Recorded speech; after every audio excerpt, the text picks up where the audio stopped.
மேஷம்.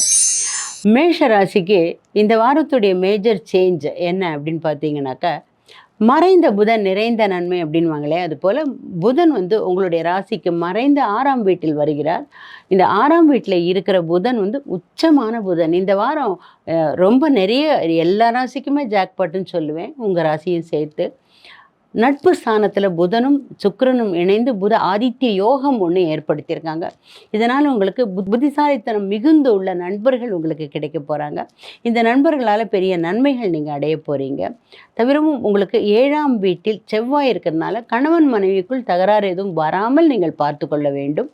இந்த வாரம் பிறக்கும் குழந்தைகளுக்கு செவ்வாய் தோஷம் இருப்பதற்கான வாய்ப்புகள் கொஞ்சம் உண்டு. அந்த மாதிரி இந்த வாரம் உங்களுடைய ராசிக்கு 3ஆம் வீட்டில் குரு இருப்பதால் உங்களுடைய சகோதர சகோதரிகளுக்கு பெரிய அளவில் நன்மைகள் ஏற்படும்.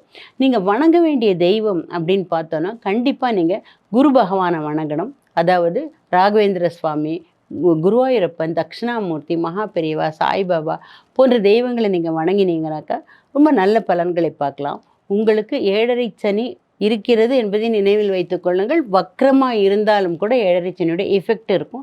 அதனால் எல்லா விதத்திலும் மிகவும் கவனமாக இருந்துட்டாக்கா உங்களுக்கு இந்த வாரம் ரொம்ப இனிய அருமையான வாரமாக அமையும்.